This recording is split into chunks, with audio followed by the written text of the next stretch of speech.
Shabbat Shalom. In 2012, now Representative Ilhan Omar tweeted that, quote, Israel had hypnotized the world, and that's why Americans support it.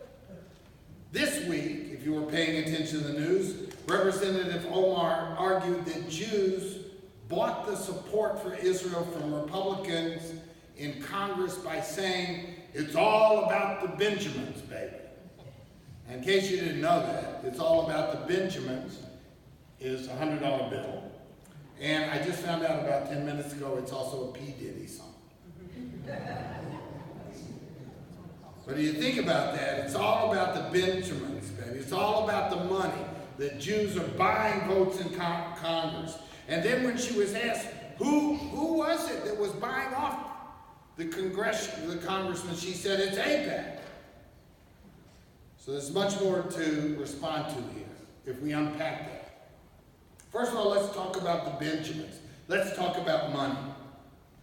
As a slur against the Jews, this accusation that Jews are out to conquer the world and to control it financially is one that's found in the Middle Ages. It's found in Tsarist Russia. It's found in Adolf Hitler's book in 1923, Mein Kampf. Jews are the economic vampires of the world, according to Hitler. It's found all over the place. This is not something new that we just can buy whatever we want. So that's the background of the Benjamins. But it seemed to me that the Benjamins might mean something else as well. That the Benjamins might refer to our kids, our children, okay? Because if you'll remember, right, Joseph and Benjamin were the children of Jacob.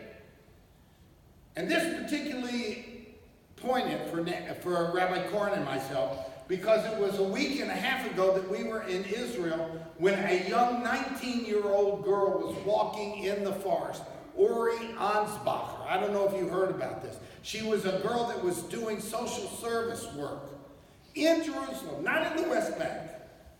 And she was brutally attacked by an Arab terrorist from Hebron. She was raped and she was murdered. Well, there were people this week that asked Representative Omar to condemn the murder of this young 19-year-old girl that essentially was doing social work. And she refused to. But maybe there's another way to look at Benjamins. Maybe the Benjamins are not just our children, but they're children everywhere, including children in her native Somalia, Representative Omar's native country. And you have to ask the question, what is it with the Jews? What is it with Israel? Why does she never speak about what's going on in Somalia, her native country? A country that's so unsafe due to crime and terrorism that it's on the United States Travel Advisory. A country that has, as part of its culture, female genital mutilation that's performed on many, many Somalian girls. And just a week and a half ago, a 10-year-old girl died from that procedure. Ironically, if Representative Omar had started a campaign worldwide against genital mutilation of young girls, I think she would have found Jews that would have been willing to cooperate with her. So let's move on. She also attacks AIPAC. What is AIPAC and what is it not? AIPAC stands for the American Israel Public Affairs Committee. It is not a PAC in the traditional sense of the word.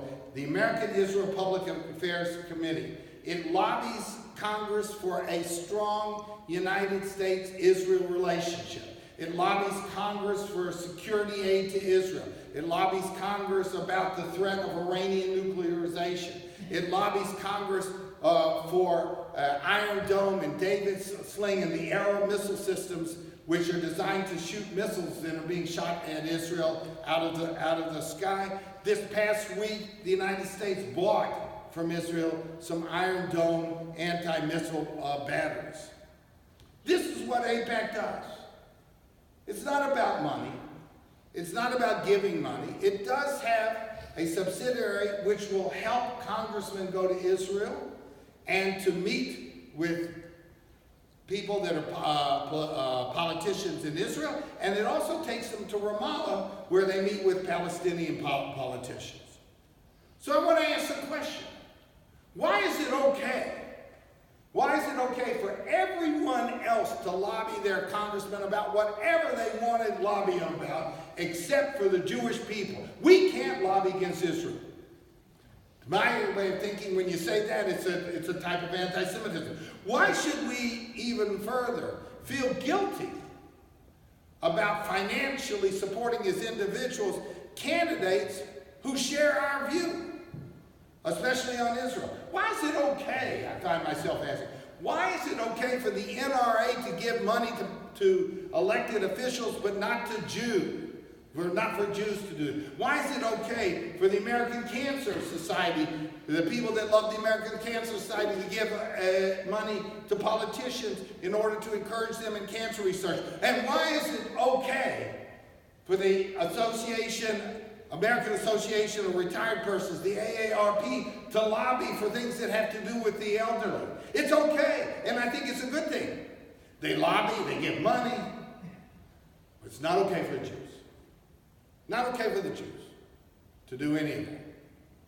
That, my friends, is selective demonization of the Jewish people, and quite frankly, it's anti-Semitism. It's anti-Semitic. The American Jewish journalist David Suissa wrote an article this week entitled, "Let's Embrace Ilhan Omar's Call for a Difficult Conversation." I have to tell you, I read the article, and on one hand, I'm not sure that speaking with her will make a difference. But I do know that we should not be afraid with our neighbors to have these so-called difficult conversations. And part of that is that we should be continuing to make the case for Israel, no matter how difficult that conversation will be. Consider the following. One of the great biblical stories is the story of David and Goliath. In Israel today, if you think about Israel and Palestinians, Israel is the Goliath. And the Palestinians are the David. There's no getting around that. But if you think about the total Middle East, what's going on around them, then quite frankly, Israel is the David. And all of the other countries are the Goliath. It was about 2 weeks ago that you and I were on the border, the Syrian border, a border that is a really, really difficult border. By the way, it doesn't have a wall, it has fences and electronic equipment. No one gets through there, and it's patrolled. Listening equipment, motion detectors, all sorts of things. And on that border, we were standing up 400 meters from the border, and we heard a lieutenant colonel in the IDF talk to us about, in this place, ISIS is in Syria, and in this place, Al-Qaeda has a unit, and in this place, it's the Syrian rebels, and in this place, it's the Russians, and in this place, it's the Iranians, and over there, it's Hezbollah. And he's talking about all of these people all around Israel. None of them were wishing Israel and the Jews who lived there any sorts of success or goodwill whatsoever. All these people are around there, including, okay, want to be upset about something? Including the fact that the control of Syria now seems to be moving in the direction, this is thanks to the Iranians and the Russians, of returning that power back to Assad's regime. This is a regime that gasses its own people.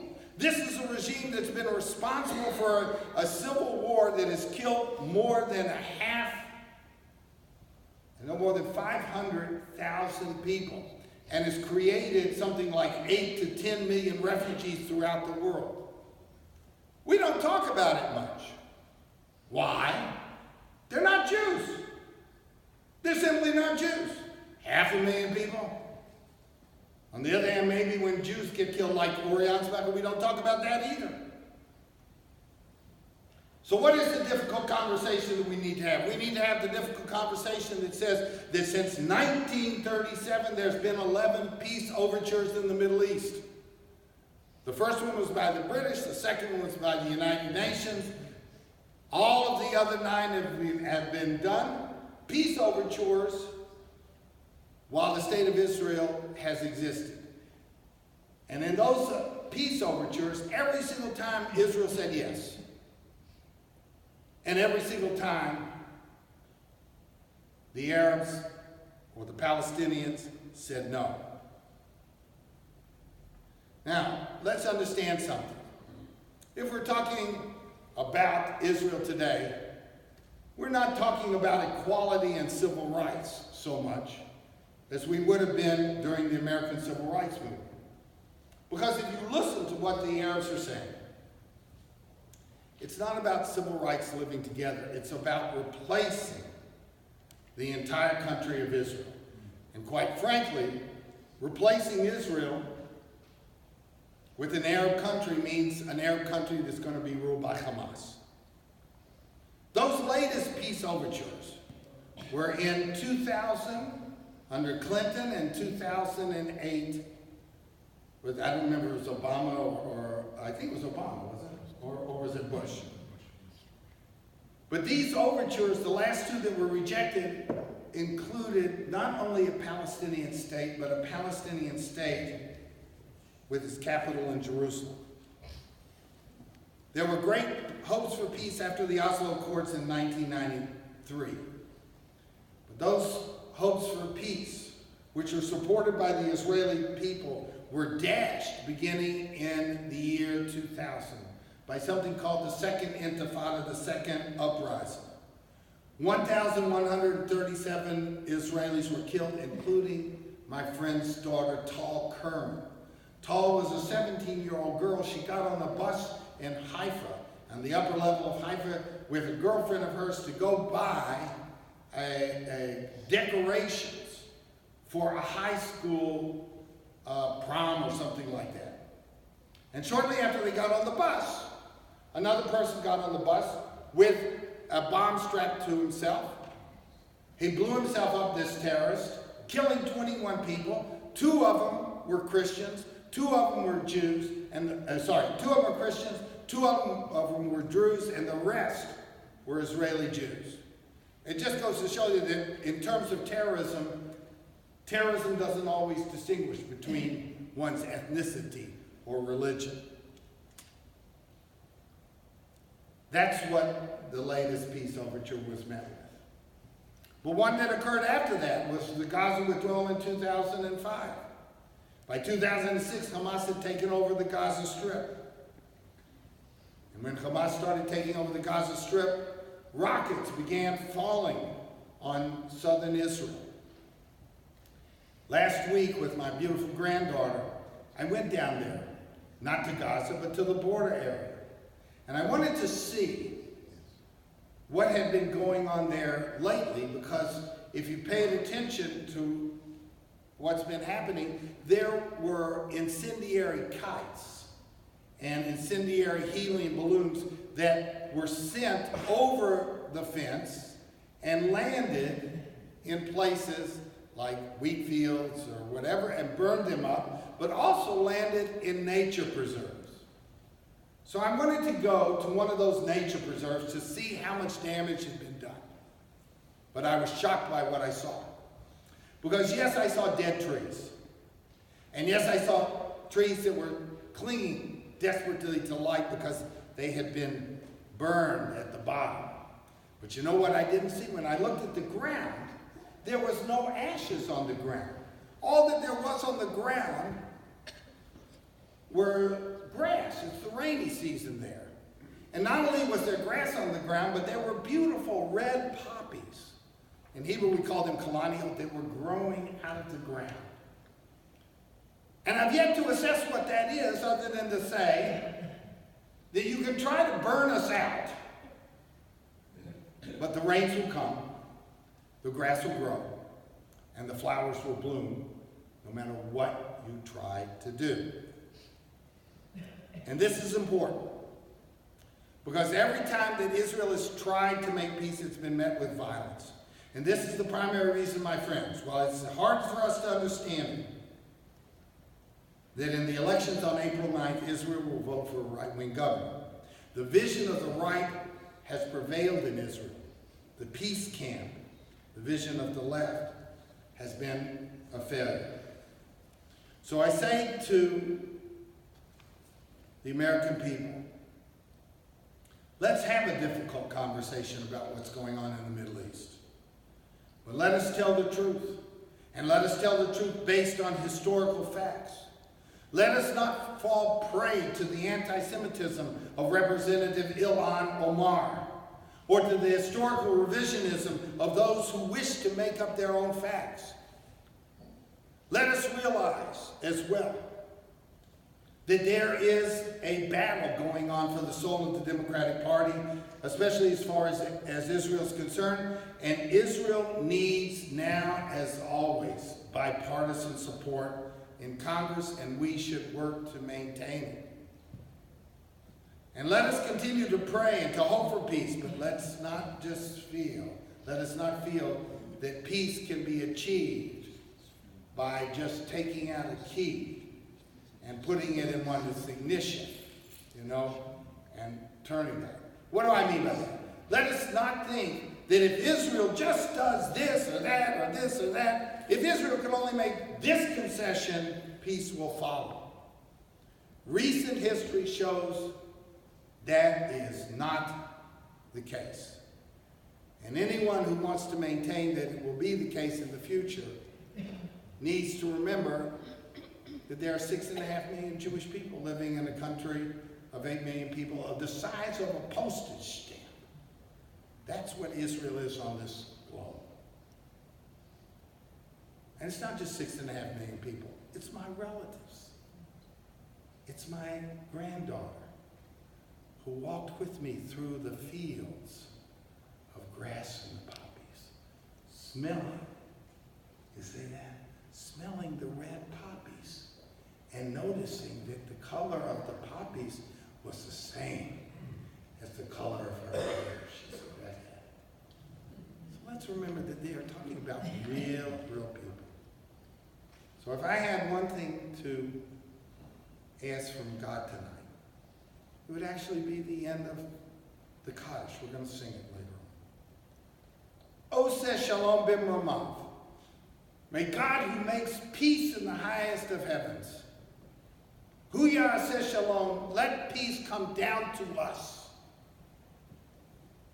Hu Ya'aseh Shalom Aleinu ve'al Kol Yisrael, and to all of the Jewish people, the people of Israel, wherever they live, and to all of the world. May the one who causes peace to reign in the heavens let peace descend on us, on all the people of Israel, and on all the world. V'yimaru. And together we say, Amen.